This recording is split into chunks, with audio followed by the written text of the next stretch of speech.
నమస్తే, నేను Prashanth. YCP party అంటేనే మనకు గుర్తొచ్చేది లిక్కర్ స్కామ్. ఈ లిక్కర్ స్కామ్లో కసిరెడ్డి అసలు ఏమైపోయాడు? సో దీని గురించి అయితే మాట్లాడేందుకు ప్రస్తుతం మనతో పాటు సీనియర్ జర్నలిస్ట్ సిఎస్ రావు గారు ఉన్నారు. నమస్తే అండి. నమస్తే సార్, వైసీపీ పార్టీలో ఎన్నో అన్యాయాల అక్రమాలు అయితే జరిగాయి. సో ఇదే క్రమంలో ఏదైతే లిక్కర్ స్కామ్ ఉందో ఆ లిక్కర్ స్కామ్ కూడా చాలా జరిగింది, అవకతవకలు జరిగాయని అయితే మనకు చాలా ఇప్పటికీ వింటున్నాము. సో మరి ఈ క్రమంలో కసిరెడ్డి ఏమైపోయాడు? ఇప్పుడు లిక్కర్ స్కామ్లో దాదాపు 30,000 కోట్లు కొమ్ముకోవడం జరిగిందని చెప్పి మనం చెప్పడం కాదు, ప్రస్తుతం అధికారంలో ఉన్నటువంటి కూటమి ప్రభుత్వం చెప్తుంది. దానికి సంబంధించిన ఆధారాలను కూడా కొన్నిటిని బయట పెట్టింది. మరి దాన్ని ఎంక్వైరీ చేసి నిరూపించాలి, లేదంటే ప్రజలు నిలదీస్తారు రేపు ఎలక్షన్కి. కాబట్టి విచారించాలి. విచారించడానికి ఒక టీంని వేశారు, అది విచారిస్తుంది. ప్రాథమికంగా ఆధారాలను సేకరించిన తర్వాత ఎవరిని విచారిస్తే ఈ మొత్తం బయటకు వస్తుంది అనేటువంటి విషయాన్ని సాయిరెడ్డి గారు ఈ మధ్యకాలంలో లీక్ చేశారు. దాంతో కసిరెడ్డి రాజశేఖర రెడ్డి అనే అతను దీనందరికీ కర్త కర్మ క్రియ మూల సూత్రధారి అనేటువంటిది పోలీసులు అనుమానిస్తూ ఆయన్ని విచారణకి రమ్మని చెప్పి నోటీసులు ఇచ్చారు. నోటీసులు ఇస్తే ఆ నోటీసులు ఇప్పటి వరకు వ్యక్తిగతంగా తీసుకోలేదు ఆయన. విచారణకు రమ్మంటే ఆయన ఇచ్చిన రిప్లై ఏంటంటే, నేను జగన్మోహన్ రెడ్డి గారి ప్రభుత్వంలో ఐటీ సలహాదారుగా ఉన్నాను, నాకే సంబంధం లిక్కర్ స్కామ్ తోటి అని చెప్పేసి ఆయన పోలీసులకి ఇచ్చినటువంటి బదులు సమాధానం. సరే కాదు, మేము విచారించాలి, మాకు కొన్ని అనుమానాలు ఉండి మీరు రాండి అని చెప్పి మళ్ళీ నోటీసులు ఇచ్చారు. మళ్ళీ ఇచ్చారు 3 సార్లు ఇచ్చారు ఇప్పటి వరకు పోలీసులు. 3 సార్లు నోటీసులు ఇస్తే ఆయన రెస్పాండ్ కాల, విచారణకు హాజరు కాల. మరి ఎక్కడున్నాడు ఈ కసిరెడ్డి రాజశేఖర రెడ్డి? ఏమైపోయాడు? లుకౌట్ నోటీసులు ప్రకటించారు. ఆయన 3 రోజుల క్రితమే ఈ దేశాలకు వెళ్ళిపోయాడు అని చెప్పి సోషల్ మీడియాలో న్యూస్ వస్తుంది. మరి ఎలా వెళ్ళాడు? ఎయిర్పోర్ట్ నుంచి వెళ్ళాడా, సముద్ర మార్గం నుంచి వెళ్ళాడా, లేదా ఆకాశ మార్గంలో వెళ్ళాడా, లేదా రైలు మార్గంలో వెళ్ళాడా, లేదా బస్సు మార్గంలో వెళ్ళాడా, లేదా మారువేషంలో వెళ్ళాడా? ఇంతమందిని తప్పించుకొని ఎలా వెళ్ళారు? పోలీసులు నిఘా ఉంది. కసిరెడ్డి రాజశేఖర రెడ్డి అన్నతను పాత్రధారి, సూత్రధారి, కర్త కర్మ క్రియ లిక్కర్ స్కామ్కి అని చెప్పి ప్రభుత్వం భావిస్తుంది. మరి ఇలాంటి సమయంలో ఫస్ట్ నోటీసులు ఇచ్చినప్పుడే అలర్ట్ కావాలి కదా పోలీసులు. మరి ఇప్పుడు ఆయన ఎక్కడున్నాడో తెలియదు అని చెప్పి పోలీసులే చెప్తున్నారు. ఎస్కేప్ అయ్యారు అని. ఎక్కడికి ఎస్కేప్ అయ్యారు? అసలు ఉన్నారా లేదా భౌతికంగా? కుటుంబ సభ్యులకు కూడా ఇప్పుడు అనుమానం వస్తుందని చెప్పేసి ఇప్పుడు సోషల్ మీడియాలో సరికొత్త న్యూస్ వైరల్ అవుతుంది. కసిరెడ్డి రాజశేఖర రెడ్డి భౌతికంగా ఉన్నాడా లేదా అనేది కుటుంబ సభ్యుల్లోనే ఆందోళన ఉందని చెప్పి. కారణం ఏంటంటే ఇది ఒక పెద్ద స్కామ్, భారతదేశంలో ఏ రాష్ట్రంలో జరిగినటువంటి పెద్ద స్కామ్ అని చెప్పి చంద్రబాబు నాయుడు గారు చెప్తున్నారు. ఇది కేంద్ర హోంశాఖ అమిత్ షా గారికి అనేక సందర్భాల్లో తెలుగుదేశం పార్టీ వాళ్ళు రిపోర్ట్ చేశారు. తాజాగా నరసరావుపేట ఎంపీ శ్రీకృష్ణదేవరాయలు గారు మొత్తం డేటాతో సహా చెప్పారు. ఇలాంటి సమయంలో విచారణ కీలకంగా మారింది. పైగా కసిరెడ్డి రాజశేఖర రెడ్డి దీని అంతటికి సూత్రధారి, మొత్తం అవసరం అయినప్పుడు నేను బయట పెడతానని చెప్పేసి విజయసాయి రెడ్డి గారు అనౌన్స్ చేశారు. అనౌన్స్ చేసిన తర్వాత నోటీసులు ఇచ్చారు. ఆయనేమో కనిపించట్లేదు, ఎస్కేప్ అయిపోయారు. మరి ఎక్కడికి ఎస్కేప్ అయ్యారు? అసలు భౌతికంగా ఉన్నిస్తారా లేదా? ఇలాంటి అనుమానం ఎందుకు వస్తుంది? ఇప్పుడు భౌతికంగా అతను ఉన్నాడా లేదా అనే అనుమానం ఎందుకు వస్తుంది అని అంటే, గత కేసుల్ని మనం ఒక్కసారి గుర్తు చేసుకుంటే కనుక పరిటాల రవి కేసు, ఆ కేసులో పరిటాల రవి మర్డర్ కేసులో సాక్షులందరూ ఏమైపోయారు అనేది ఎవరికి తెలియదు. అనుమానాస్పద స్థితిలో మరణించారు. ఆ కేసు ఇక క్లోజ్, అటకెక్కిచ్చేసారు, అయిపోయింది. వివేకానంద రెడ్డి గారు మర్డర్ కేసు 2019 ఎన్నికల ముందు జరిగింది. ఆ రోజు నుంచి ఇవాళ వరకు దాదాపుగా 6 సాక్షులు చనిపోయారు అనుమానాస్పద స్థితిలో.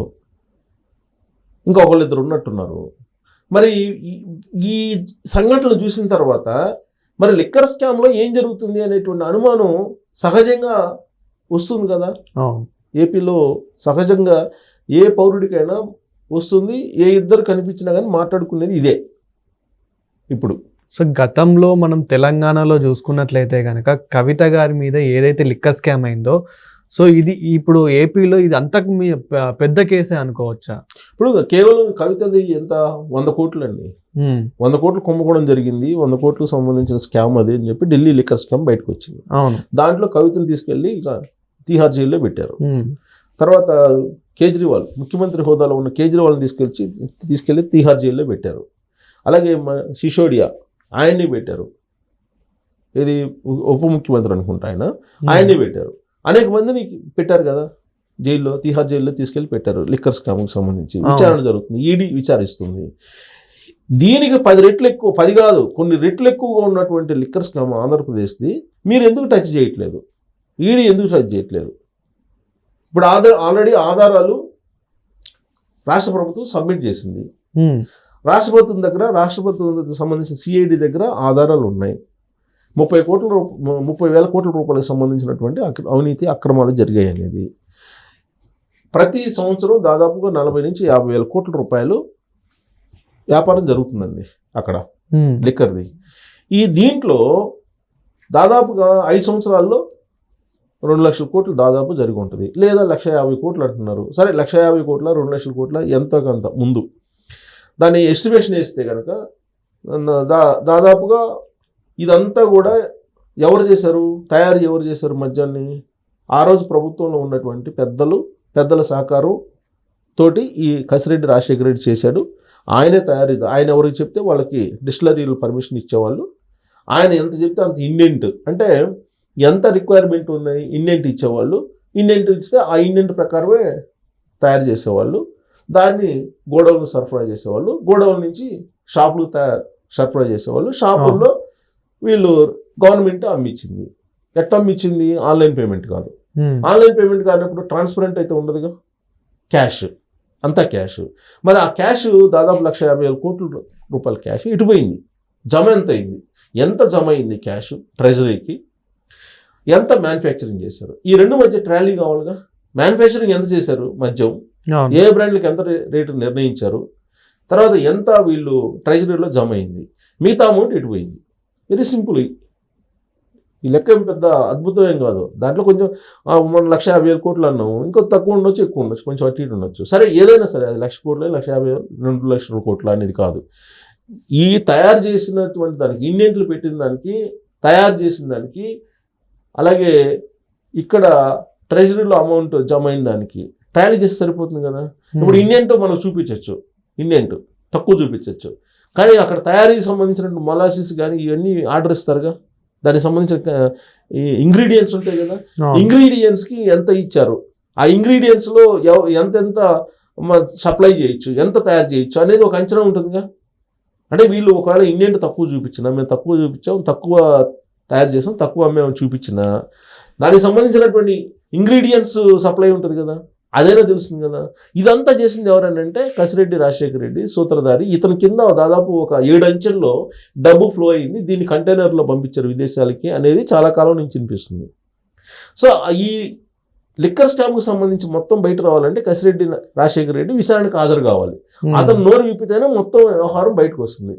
అది భారతదేశంలో ఏ రాష్ట్రంలో జరగనటువంటి స్కామ్ అని చెప్పి చెప్తూ ఉన్నారు. ఇప్పటివరకు అధికారంలోకి వచ్చిన పార్టీ చెప్పింది. అధికారంలోకి వచ్చిన పార్టీ ఆల్రెడీ దాని మీద శ్వేతపత్రం విడుదల చేసింది, అసెంబ్లీలో చర్చించింది. అయినా కానీ జరగలేదు అని అంటే, జరగలేదని చెప్పి విచారణకు హాజరైతే కదా తెలిసేది. జరిగిందో జరగలేదని విచారణకు హాజరైతే కదా తెలిసేది. సో కాబట్టి ఇతను ఇంత పెద్ద స్కామ్ నుంచి బయటపడాలంటే మరి అతను భౌతికంగా ఉండనిస్తారా, ఉండనివ్వరా అనేటువంటి డౌట్స్ వస్తూ ఉన్నాయి కొంతమందికి. ఎందుకు వస్తున్నాయంటే పూర్వ కేసులకు సంబంధించిన సాక్షులు, వ్యవహారం ఇవన్నీ చూసిన తర్వాత వస్తున్నాయి. మరి ఒకవేళ ఇప్పుడైతే ఆయన కనిపించట్లేదు, ఎక్కడికి వెళ్ళాడో తెలియట్లేదు, అదృశ్యం అయిపోయాడు అంటున్నారు. మరి కిడ్నాప్ చేశారు ఎవరన్నా, లేదా ఎక్కడికన్నా తీసుకెళ్ళిపోయి పెట్టారా ఏంటనేది బయట రావాలి కదా. ఇప్పుడు ఆయన ఫస్ట్ ఆఫ్ ఆల్ అతను భౌతికంగా ఉన్నాడా లేదా అనేది ముందు సమాజానికి చెప్పాలి కదా. ఇప్పుడు పోలీసులే చెప్పాలి దీనికి సమాధానం. ఇప్పుడు లేదంటే అతను లేకపోతే ఈ కేసు ఫైనల్ అయ్యే అవకాశం లేదు. ఎందుకంటే ఆల్రెడీ ఎక్సైజ్ ఎండి ఆయనేమో వాసుదేవరెడ్డి ఏమో ఢిల్లీ వెళ్ళిపోయాడు, మాతృ సంస్థకి, రైల్వే శాఖకి వెళ్ళిపోయాడు. దీనికి సంబంధించిన అధికారులు ఒక్కొక్కరు తప్పుకుంటున్నారు. ఇతను మీద అనుమానం ఉంది. ఇతను నోరు విప్పితే కానీ మొత్తం తెలియదు. ఇప్పటివరకు కొంత విచారించారు, కొన్ని ఫైల్స్ అన్ని అధ్యయనం చేశారు. బట్ ఇతను జగన్మోహన్ రెడ్డి గారికి షాడో అంటున్నారు. సరే అది అవునా కాదనేది పోలీసులు నిర్ధారించాలి, మనం చెప్పలేం కదా దాన్ని. ఇదంతటి కర్తకర్మ క్రియ ఇతను అంటున్నారు. ఇతనేమో నేను ఐటీ సలహాదారు నాకేం సంబంధం అంటున్నాడు. సంబంధం ఉందా లేదని విచారణకు హాజరైతే కదా తెలిసేది. ఇప్పుడు ఇదంతా నడుస్తున్నటువంటి క్రమంలో అసలు ఇతను భౌతికంగా ఉన్నారా లేదా, ఇది ఇంపార్టెంట్. ఫస్ట్ ఆఫ్ ఆల్ దీన్ని పోలీసులు తేల్చాల్సిన అవసరం ఉంది. లేదంటే రకరకాలుగా అది వెళ్ళే అవకాశం ఉంది. ఈవెన్ కుటుంబ సభ్యుల్లో కూడా ఆందోళన ఉంటుంది. ఎందుకంటే ఇలాంటి కేసుల్లో ఆయన ఎక్కడ ఉందనేది ఎవరికి చెప్పరు, కుటుంబ సభ్యులకు కూడా చెప్పరు. ఇప్పుడు అతను కీలకం, కీ రోల్ కాబట్టి. అతను లేకపోతే కేసు లేదు. ఇంత పెద్ద కేసు కుంభకోణం, జీవితానికి సంబంధించినటువంటి నేరం కింద మారే అవకాశం ఎవరు చేసినా అది ఎవరు చేశారు ఏంటి అనేది ఇతను నోరు విప్పాలి. కాబట్టి అతన్ని భౌతికంగా కాపాడుకోవటం అనేది పోలీసులకి ఇంపార్టెంట్, ఆంధ్రప్రదేశ్ ప్రభుత్వానికి ఇంపార్టెంట్. మరి కాపాడుకుంటా లేదనేది మనం చూద్దాం. Thank you sir.